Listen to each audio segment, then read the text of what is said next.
요엘입니다. 요엘은 여러분 소선지자 중에 한 명입니다. 대선지자와 소선지자를 어떻게 나눈다고 했습니까? 몸무게로 나눈다고 했습니까? 키 크기로 나눈다고 했습니까? 얼굴 잘생기고 예쁜 걸로 나눈다고 했습니까? 어떻게 나눈다고 했습니까? 그걸로 나누면 저는 소선지자였을 거예요, 아마, 그죠? 키도 작고 몸무게도 별로 안 나가니까요. 소선지자, 대선지자는 분량으로 따진다고 했어요, 분량으로. 그러니 여러분, 이것도 보면, 분량으로 따지니까, 야, 이거 하나님 앞에서 참 많고, 크고, 이런 게, 저게 아닌데 판단의 근거가 안 돼요. 판단의 기준이 안 돼요. 참 은혜롭지 않습니까, 여러분? 큰 거, 많은 거, 이런 것들을 대선지서라고 하고, 작고, 거기에 비해서 작고 조그만 것들을 소선지서라고 하면 여러분 참 얼마나 억울하겠습니까? 그죠? 그런데 그걸로 따지는 게 아니라 분량, 그 분량도 여러분 많고 적음을 이야기하잖아요. 그 많고 적음 안에 아무리 적어도 그 안에 본질이 담겨져 있고 하나님이 담겨져 있으면 다 선지자로 이렇게 하나님이 사용하시는 것을 우리가 보게 됩니다. 적다고 여러분 나쁜 것도 아니고 많다고 좋은 것도 아니에요. 이걸 보면.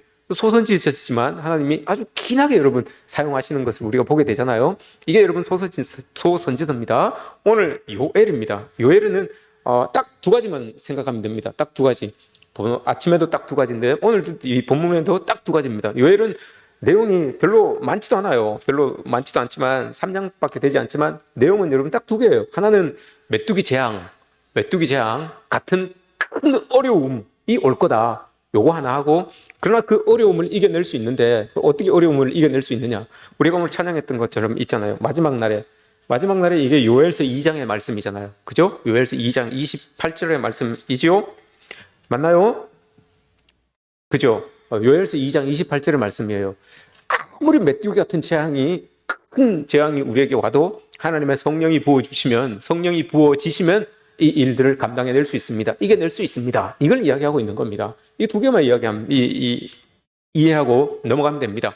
요엘은 그 시기가 언제 쓰여졌는지 아주 이렇게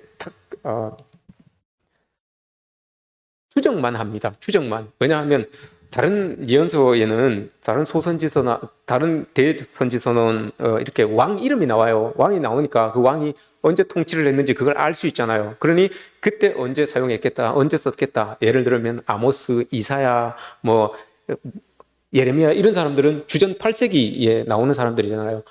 왜냐하면 우시야, 요담, 아하스, 히스기야 이런 사람들이 나오니까 이런 사람들하고 매치를 시켜보면 주전 8세기에 활동했던 사람들이구나 라는 것을 알아요. 그런데 요엘서에서는 왕의 이름이 없어요. 왕의 이름이 없고 또 특별하게 시기를 측정할 수 있는 무슨 어떤 큰 사건이나 이런 것들이 또 없어요. 그래서 추정을 합니다. 추정을 하는데 그냥 막 추정을 하는 것이 아니라 말씀을 보면서 이렇게 이제 추정을 할 수가 있죠. 2장 이렇게 이건 제가 추정한 게 아니라 성경학자들이 추정을 하는 겁니다. 저도 그걸 보고 이제 배우는 거죠. 2장 7절을 보시면 그러니 성경을 흐트로 그냥 이렇게 읽는 것이 아니구나 이런 걸 이제 학자가 뭐가 달라도 다르구나 이런 걸 알 수가 있는 거죠. 2장 7절을 보시면 여러분 그들이 용사같이 달리며 무사같이 성을 기어 오르며 성을 기어 오른다는 것은 성벽을 기어 오른다는 거잖아요. 성벽이 있었던 때가 언제입니까? 요걸 기억하면 되는 거예요. 그죠? 성벽이 있었던 때가 언제인지. 요때 이후에 쓰여진 거구나. 그걸 알 수가 있는 거죠. 또한 1장 9절을 보시면 소재와 전제가 여호와의 성전에서 성전이 있었구나. 성전이 있었던 때가 그럼 언제냐? 요걸 기억해 보면 되는 거예요. 그러면 성전이 있었던 요 이후에 쓰여진 책이겠구나. 요엘이 활동했겠구나라는 것을 알 수 있죠. 그리고 3장 1절을 보면 보라 그날 곧 내가 유다와 예루살렘 가운데에서 사로잡힌 자를 돌아오게 할 때 사로잡힌 자들 포로기잖아요. 포로기에서 돌아오게 할 때 그럼 요거 지나서 아마 요엘이 활동을 했겠구나라는 것을 추정할 수가 있는 거죠. 그러니까 그걸 추정해 봤을 때 성전이 있고 성벽이 이렇게 세워지고 또 포로기에서 돌아오고 했던 그때를 다 조합해 보면 아마 히스기야 아닌 에스라 느헤미야 요때쯤 되겠구나라는 것을 추정할 수가 있는 거죠. 에스라 느헤미야 때 포로에서 돌아와서 무너졌던 성벽을 건축하고 또 다시 성전을 건축하고 했던 그때를 지나서 아마 이 요엘이 쓴 책이겠구나라는 것을 우리가 추정을 해낼 수가 있는 거죠. 또 있어요. 여기 요엘서에는 여러분 이상하게 마치 우상 숭배에 대한 이야기가 없어요. 우상숭배에 대한 이야기가. 우상숭배는 여러분 이스라엘 백성들에게서 언제 사라집니까? 포로로 끌려갈 때 그때 사라지는 거잖아요. 이스라엘이 싹 끌려가니까 거기에서 남아서 우상숭배할 게 없잖아요. 싹 끌려가니까. 그러니까 요거까지도 이렇게 맞춰서 추정을 해보면 맞겠구나. 에스라, 느헤미야 요때 돌아와서 아마 이 요엘이 쓴 책이 아닐까 하는 그런 추정을 해봅니다. 이게 왜 중요하냐? 이게 뭐 그리 중요합니까? 라고 하는데 중요해요. 왜 중요하냐? 여러분, 특정한 시기가 없다는 것은 오늘날에도 이게 적용이 된다는 거예요. 오늘날에도 특정한 시기가 있으면 그 시기에 어려운 사람들에게 주어진 말씀이니까 이 말씀 붙들고 이겨내십시오라고 이렇게 이야기할 수 있지만, 시기가 특정되지 않았다는 것은 오늘을 살고 있는 사람들에게도 이 말씀은 동일하게 접목이 된다라는 거예요. 이 말씀을 가지고 살아가야 된다라고 하는 것을 말씀해 주고 있는 겁니다. 그러니 오늘 이 말씀이 우리에게도 여러분 영향이 있다는 거예요. 우리의 삶에도 접목시킬 수 있다는 거예요. 뭘 접목시키겠습니까, 여러분? 어떤 상황인데 이걸 우리의 삶에 접목을 시킬까? 이걸 이제 우리가 보는 거죠. 요엘이라고 하는 말은 부두엘, 여러분, 부두엘, 요엘의 아버지가 부두엘이라고 합니다. 이름이, 부두엘의 이름은 하나님께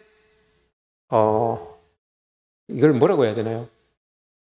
하나님께 마음이 이제 딴 사람이었었는데 하나님께 설득을 당하다, 이런 말이에요. 부두엘, 하나님께 설득당한 자라는 뜻을 가지고 있어요, 이 부두엘이. 그래서 하나님께 설득을 당하였다는 것은 그전에는 하나님 좀 멀리 있었던 사람이었겠죠. 근데 하나님께 설득을 당하여서 이 부두엘, 이제 하나님의 사람으로 살았던 거예요.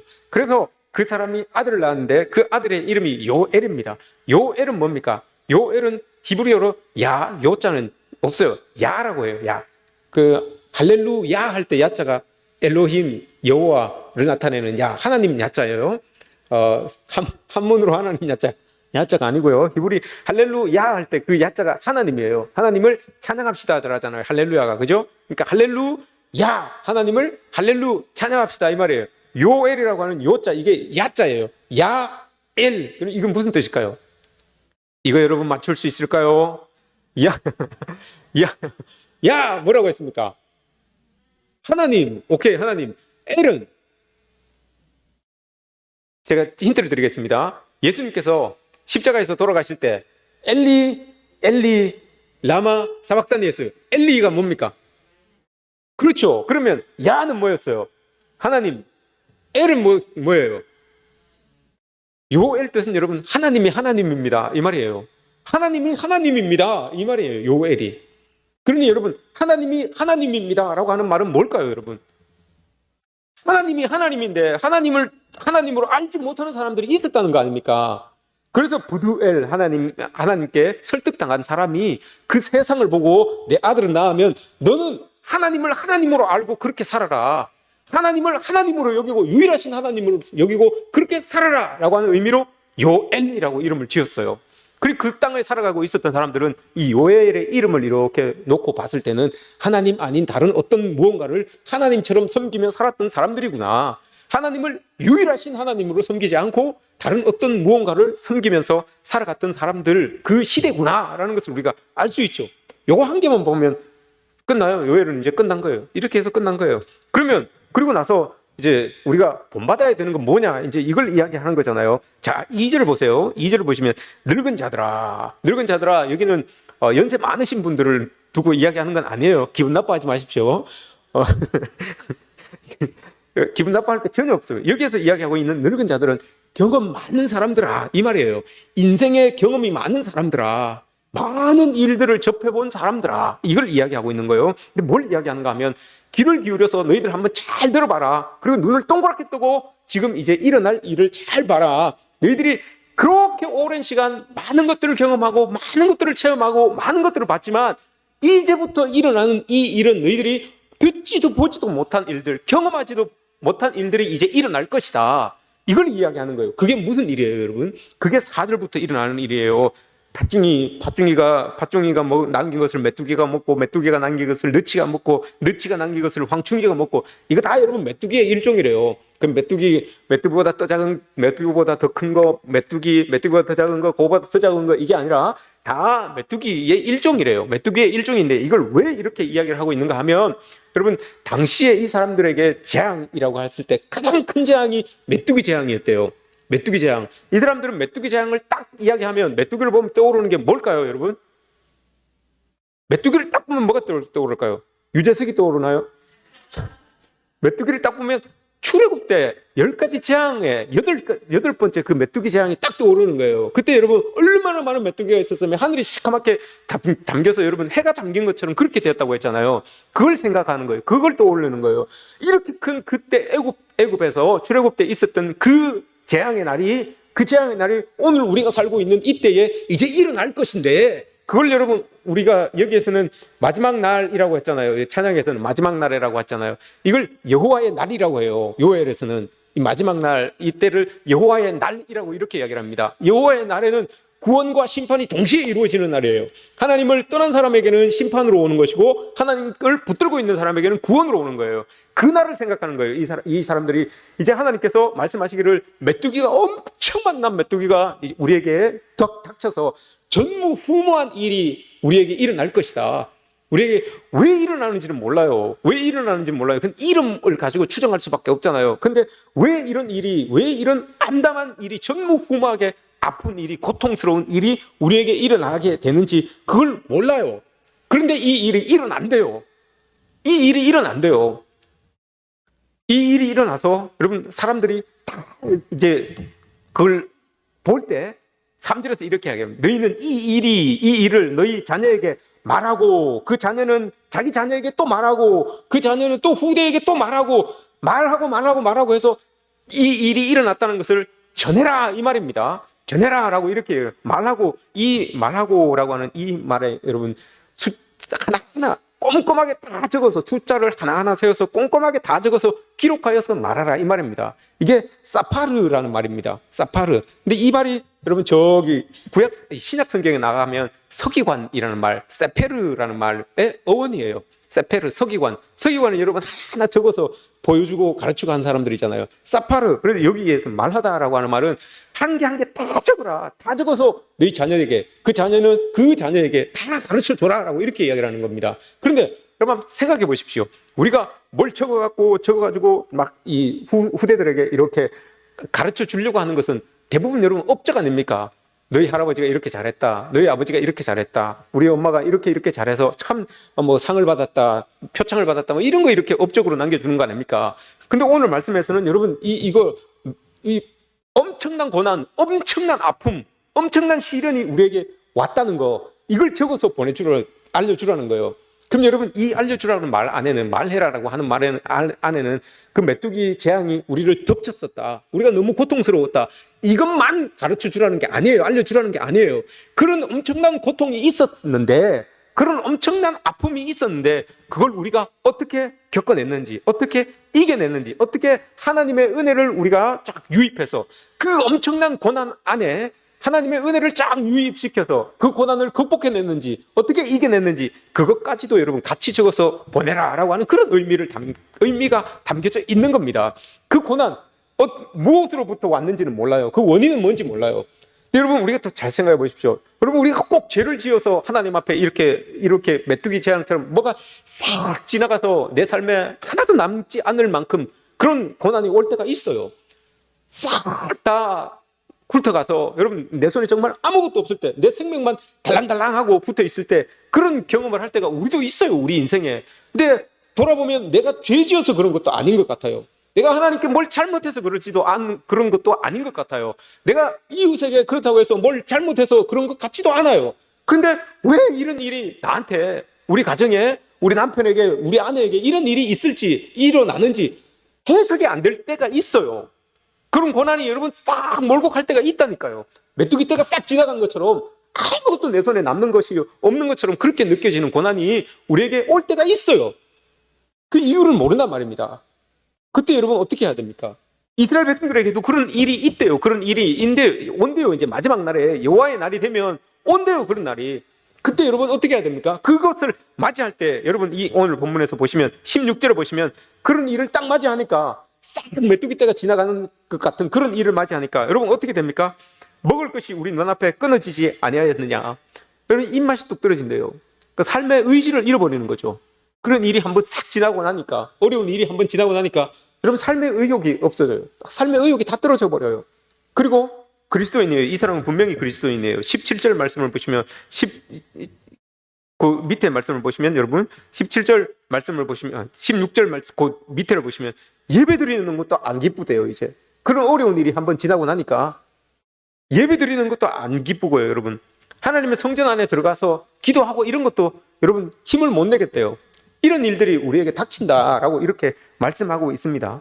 이럴 때 어떻게 해야 되냐고요. 그냥 당하고 그냥 가만히 넋놓고 있으라 이 말이 아니잖아요. 그래서 이 사람들도 5절 말씀을 보시면 여러분 너무 힘들고 어려우니까 이 사람들이 취하는 방법이 있어요. 그게 뭐냐 여러분, 포도주를 많이 마시고 취해버려요. 그냥 상황을 면해보려고, 이 상황을 넘어가 보려고 술의 힘을 의지하여서 그냥 너무 고통스러우니까 술을 많이 먹고 그냥 잊어버리고 싶은 그런 마음이 있었다는 거예요. 그런데 선지자가 이야기하는 거예요. 이게 방법이에요. 이제 이 어려운 일들이 우리에게 일어나도, 이 어려운 상황이 엎친 데 덮친 격으로 우리에게 일어나도 우리가 해야 될 것은 술 먹고 그냥 다 잊어버리고 이게 아니라 5절 말씀에서 이야기하죠. 너희는 울지어다. 너희는 울지어다. 깨어 울지어다 라고 이렇게 이야기를 해요. 깨어 울어야 된다는 거예요. 그래야지만 오늘 우리 찬양한 것처럼 마지막 날에, 여러분 마지막 날에 그냥 하나님께서 나의 영을 모든 백성에게 부어준다고 이렇게 말씀을 하셨는데 가만히 있어도 부어주는 게 아니에요. 여러분 오늘 5절 말씀에서 깨어 울어야지만 부어주는 거예요. 그래야지만 이게 훌쩍 넘어가서 2장 28절로 연결이 되는 거예요. 1장 5절에서 이야기하는 거 깨어 울어야지만, 우리가 그렇게 깨어 울어야지만 하나님의 영이 우리에게 부어주심으로 인하여서 이 상황을 넉넉히 이겨낼 수 있다 이 말이에요. 설상가상의 때가 여러분 우리 살아갈 때 많잖아요. 그렇지 않습니까 여러분? 설상가상의 때 이거 하나 넘어갔는데 뭐가 또 하나 툭 떨어지고, 이거 넘어갔는데 또 뭐가 또 하나 툭 겹쳐지고, 이런 어려운 일들이 얼마나 많습니까 여러분? 장사익 씨 여러분 압니까? 장사익 씨? 저하고 좀 친한데, 그분은 저하고 안 친할지 모르지만 저는 그분 노래를 잘 듣고 해서 저는 친하다고 자부합니다. 장사익 씨의 노래 보면 여러분 삼식이라는 노래가 있어요. 삼식이 노래가 여러분, 제가 설교 중마다 설상가상하고 어울리는 얘가 뭐가 있을까 이게 한번 쳐봤어요. 그랬더니 삼식이라는 노래가 나오더라고요. 이 삼식이 무슨 노래인데 이게 어울릴까 해서 가사를 이렇게 봤어요. 가사를 여러분 제가 한번 읽어드릴게요. 시골 안악내 이야기입니다. 시골 안악내. 저 옛날 우리 한 60년대 70년대 시골 안악내 이야기예요. 제가 한번 그 가사를 읽어드릴게요. 설상가상입니다. 설상가상을 이야기하는 겁니다. 제 가사를 읽어드릴게요. 소낙비가 내립니다. 업은 아기가 보채입니다. 허리띠가 풀렸습니다. 머리에 광주루는 있고요. 소 콧뚜레는 떨어졌고요. 논뚝은 터졌습니다. 치마폭은 밟히고요. 시어머니는 부릅니다. 그런데 똥오줌이 매렵습니다. 설상가상이죠. 이 이미지가 그려집니까? 소낙비가 막 오고 있는데 머리에는 뭘 하나 있고 뭘 하나 이고 우산을 얻고 빨리 지나가야 되는데 애기는 등 뒤에서 막 울지요. 허리 묶었더니 끈은 풀려있지요. 그러니까 툭 늘어져서 비는 오는데 질퍽질퍽한데 치맛자락은 뒤에 자꾸 밟히지요. 근데 손에는 또 소를 이렇게 잡고 가는데 소 껍데기가 또 푹 떨어졌어요. 근데 시엄마는 자꾸 부르죠. 그런데 시엄마가 막 부르는데 또 똥도 마려워요. 어떻게 하라는 거예요? 어떻게 하라는 거야? 뭐부터 할래요, 여러분? 우리 인생에 이런 일들이 겹친다고요. 뭘 해야 될지, 도무지 뭐부터 해야 될지, 뭘 해야 될지 손에 잡히지 않을 때가 있다는 거예요. 그때가 여러분 이 마지막 때예요. 여호와의 날이에요. 여호와의 날이 되면 여러분 이렇게 뭘 해야 될지를 모르는 이때가 온다는 말입니다. 그때 어떻게 하라고요, 여러분? 깨어 울지어다. 깨어. 이 말은 여러분 우리의 무뎌져 있던 마음을 돌이켜서 하나님께로 다시 이렇게 열라 이 말이에요.